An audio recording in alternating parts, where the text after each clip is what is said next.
سلام،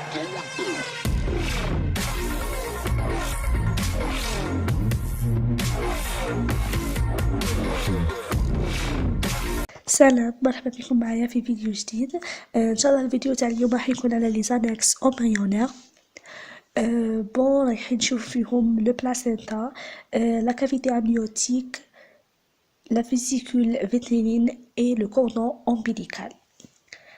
نبداو tout d'abord par le placenta. راح نشوف فيها une introduction, puis نشوفو les deux faces تاع le placenta, la placenta maternelle et la placenta fœtale. Puis on va voir la barrière placentaire, puis la circulation placentaire, et en dernier on va voir la sécrétion endocrine. On commence tout d'abord par le placenta. Le placenta, introduction.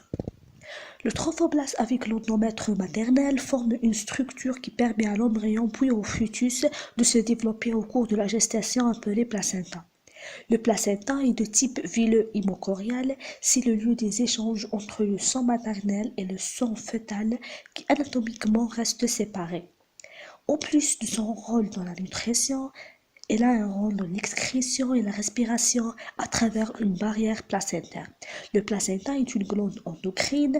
À terme, le placenta est un disque avec deux faces maternelles et fœtales de 20 cm environ de diamètre, 3 cm d'épaisseur et une surface d'échange de 14 mètres carrés. Donc, l'introduction, je fais la définition et le rôle.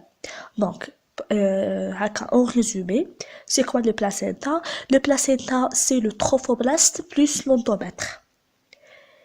C'est le lieu des échanges entre le sang maternel et le sang fœtal, mais le sang maternel et le sang fœtal restent séparés. Mais ça, une mélange entre eux. Le placenta est aussi une glande endocrine. Elle est composée de deux faces, une face maternelle et une face fœtale, qui est تشوفوا معايا في la photo. Elle a un diamètre de 20 cm, une épaisseur de 3 cm et une surface globale d'échange environ 14 cm, bien 14 mètres au carré. Voilà pour la définition. Pour le rôle de la placenta, on a un rôle de la nutrition, rôle de la protection, rôle de la respiration, l'excrétion puisque c'est un glande endocrine. Donc elle sécrète plusieurs hormones, donc je vous à la fin. Pour l'introduction, on passe maintenant à la placenta maternelle. Le placenta maternel. La partie fonctionnelle de la muqueuse utérine continue à se modifier et s'épaissir. Le chorion subit la réaction décellulaire. C'est quoi la réaction décellulaire? C'est que les cellules deviennent grandes, ovoïdes, et pâles, B ou multinucléées. Ils contiennent du glycogène. L'endomètre sur la région profonde est appelé caduc décellulaire. Suivant la position par rapport à l'implantation, on distingue trois caducs. On a le caduc ovulaire, la partie superficielle qui tout autour de l'embryon. La caduc pariétale, c'est le reste de l'endomètre qui va تشوفوا معايا في la photo. Et le caduc basilaire, qui est la base ou bien la face profonde de l'embryon. Elle va constituer le placenta.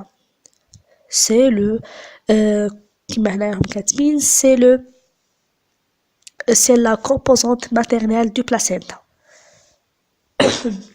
Au cours de sa progression dans l'endomètre, le trophoblast forme une série de loges, chambres interveineuses, les lacs sanguins, séparés par septa d'origine basilaire qui apparaissent au 4e mois de grossesse, délimitant des compartiments appelés cotyles. On va passer maintenant au placenta fœtal. Le placenta fœtal, il y a les villosités. Elle est formée à partir des villosités. كما كنا شفنا في la deuxième semaine du développement embryonnaire كي شفنا راح تصرالنا l'implantation من بعدها راح تصرالنا l'invasion de l'endomètre كيفاش le syncytial trophoblast va se proliférer, va sécréter des enzymes procéolytiques pour si vous voulez, liser l'endomètre et faire pénétrer dans l'endomètre.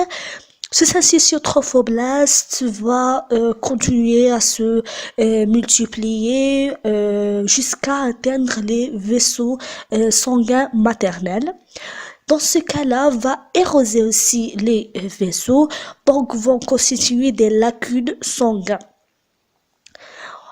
À ce moment, ça veut dire environ le 13e jour, elle va se former des villosités primaires. C'est quoi la villosité primaire qui marque tu vois à la photo? C'est le syncytium trophoblaste plus le trophoblaste qui va s'épaissir comme formant un bourgeon. Voilà. Après cette villosité primaire, رايح يزيد فيها le cellum extra-embryonnaire ou bien le mésenchyme extra-embryonnaire رايح يتشكل لنا un axe mésenchymateuse باش تولي لنا une villosité secondaire. Puis رايح يجيونا des vaisseaux sanguins d'origine fœtale اللي هما d'origine fœtale رايح يجيونا aussi l'axe تاع cette villosité pour former des villosités tertiaires. Donc, à partir de cette villosité tertiaire, qu'on va faire les échanges avec le sang maternel qui, et je répète, les deux sangs maternel et fœtal restent séparés. Il n'y a pas un mélange entre eux. Voilà. نقرأ واش راه كاين هنا في la placenta fœtale. Les villosités apparaissent au 13e jour du développement embryonnaire. Ce sont les unités structurales et fonctionnelles du placenta. Elles se développent et deviennent arboriformes et forment des troncs velleux qui flottent dans les lacs sanguins. Des villosités atteignent l'endomètre sud, ce sont les villosités crampons. La villosité présente un axe fait de tissu mésenchymateux, des macrophages et des vaisseaux fœtaux qui s'anastomosent avec les vaisseaux ombilico-allantoïdiens et établissent une circulation fœto-placentaire à la 4e semaine de développement embryonnaire. Pendant ce temps, le cœur commence à battre, ce qui permet à ce système d'alimenter l'embryon par les vaisseaux contenus dans le pédicule embryonnaire. Le cytotrophoblaste de villosité et de la lame choriale tend à disparaître. Donc, à ce moment, au niveau de 4e semaine, il y a les échanges qui marquent entre le sang maternel et le sang fœtal à travers ces villosités choriales tertiaires. Et à ce moment-là, le cœur de l'embryon ou bien de fœtus commence à se battre et pour assurer l'alimentation de l'embryon. Voilà, on passe maintenant à la barrière placentaire. comme un schéma pour bien comprendre. La barrière placentaire est une membrane qui est mince et elle sépare le sang maternel et le sang fœtal. Elle est formée par le syncytium trophoblaste, la lame basale et l'endothélium des capillaires choriaux. كما راكم تشوفوا معايا على الفوتو فيها la syncytium trophoblaste, la lame basale et l'endothélium des capillaires choriaux. Voilà, on passe maintenant à la physiologie. Premièrement, on entame la circulation placentaire. De façon très simple كيفاش تصنع هاد la circulation placentaire photo maternelle. رايح يجينا le sang maternel par les artères spiralées qui sont branches de l'artère utérine, se distribuer dans les espaces intervelleux. Le sang fœtal est amené par les deux artères ombilicales qui se bifurquent pour les villosités jusqu'aux plus fines. Le sang est repris par la veine ombilicale. Les échanges entre les deux circulations maternelle et fœtale s'effectuent à travers la villosité tertiaire, sans passage de cellules. Le sang arrive dans la chambre qui est remplie de 3 fois par minute.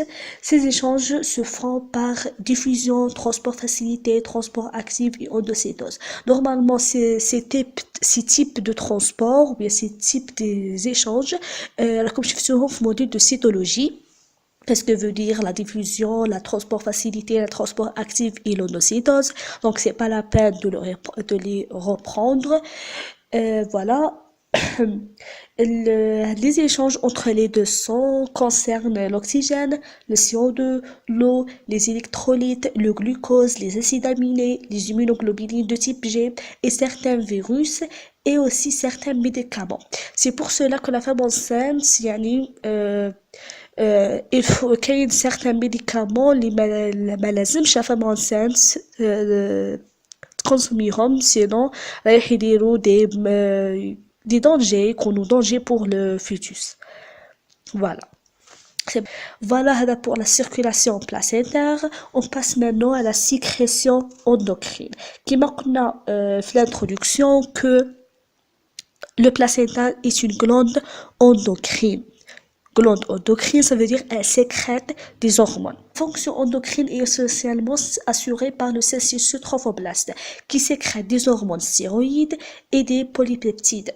Les hormones stéroïdes telles que le progestérone et l'estrogène, et des hormones polypeptidiques telles que le HPL, HCG et le HCS.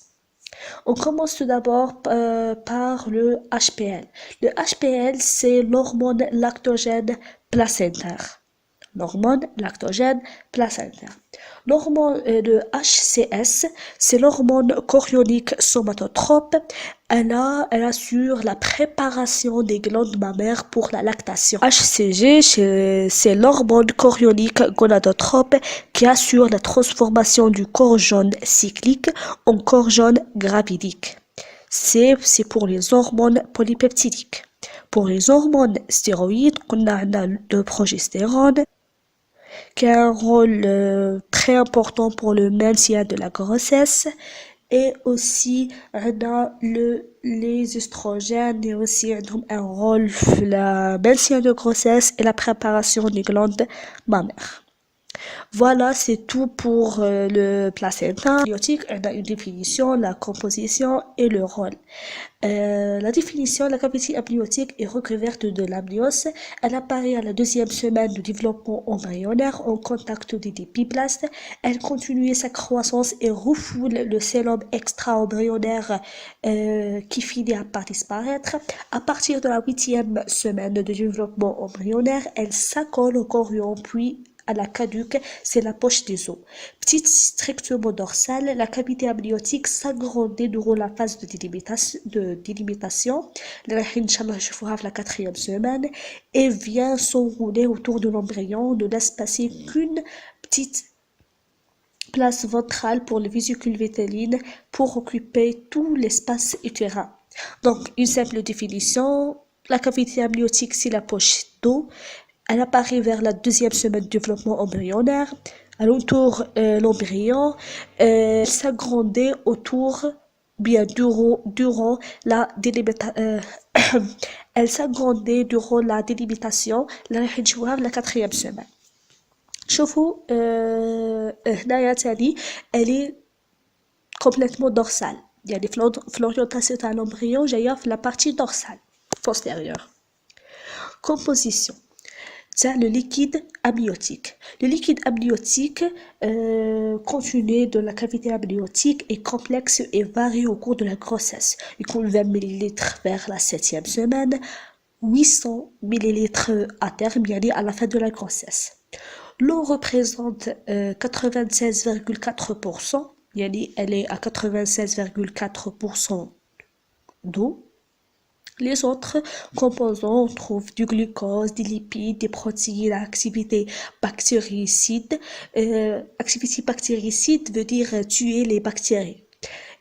Ou ocytocique, ça veut dire elle facilite l'accouchement. À des cellules épithéliales desquamées.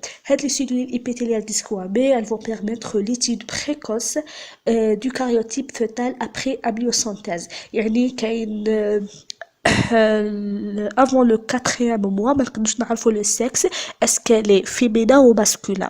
C'est في l'échographie, mais c'est on peut faire le cariotype.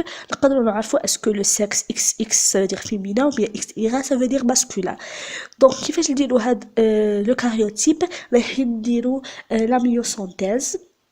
نجبدوا une petite partie de une petite quantité تاع le liquide amniotique. كما قلنا le liquide amniotique contient des liquides des cellules épithéliales desquamées, donc فيهم le noyau, فيهم le matériel génétique, et à partir de là, on peut avoir le sexe. On peut savoir le sexe de l'embryon. Voilà, c'est pour la composition. Pour le rôle, donc elle a plusieurs rôles, parce que l'embryon, elle flotte dans ce liquide, mais aussi il lui permet une croissance symétrique de l'embryon, يعني يكونوا symétrique متناغم ماشي une partie de côté elle va s'agrandir l'autre non. تاني une protection de l'embryon contre éventuel traumatisme, ne pas adhérer à l'amnios, une régulation de la température corporelle et une liberté de mouvement facilitant le développement ostéomusculaire de l'embryon. On va passer maintenant à la vésicule. On passe maintenant à la vésicule véténale. Au cours de la délimitation, la vésicule véténale est étranglée en deux parties. L'une intra-embryonnaire, c'est l'intestin primitif, et l'autre extra-embryonnaire, c'est la vésicule ombilicale. هذا دوك نشوفوه في الكورس على 4e semaine 8e semaine je sais يعني un retard ما حطيتوش mais ان شاء الله قريب نحط الكورس تاع 4e 8e semaine ونفهموا très bien هاد la partie تاع la délimitation وكيفاش تشكلنا la vésicule vétéline.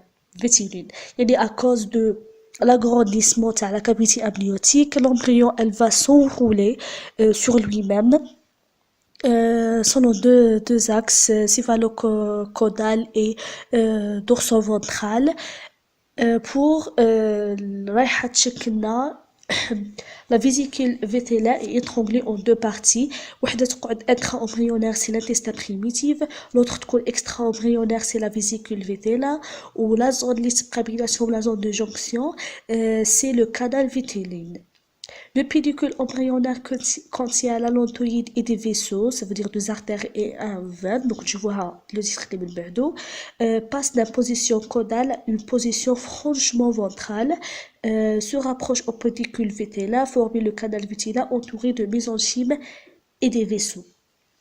يعني خطر هذه دوك نشوفوها تري بيان في لا ديليميتاسيون. يعني كي تصرا هاد لا ديليميتاسيون هاد لا بارتي كانت دورسال elle va devient complètement ventrale.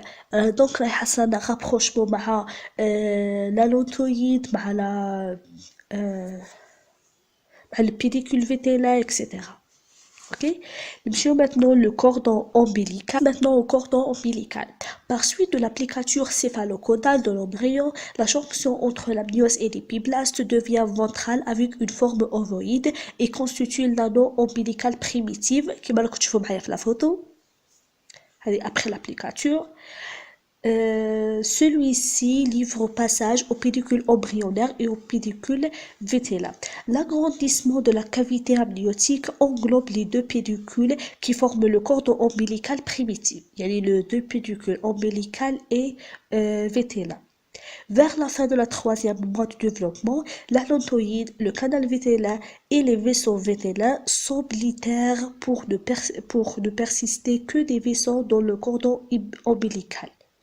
Deux artères et une veine centrale qui baignent dans le tissu conjonctif primitif, c'est la gelée de Wharton. Normalement هذا شفتوه في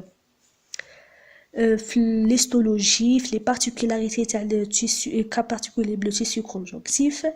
Elle est insérée à la plaque coriaire. Voilà, كان هذا هو الكور تاع les annexes embryonnaires. J'espère تكونوا فهمتوا. ولا عندكم دي كاستيون خليوهم لي تحت في لي كومونتير ان شاء الله دوك نجاوبكم عليهم.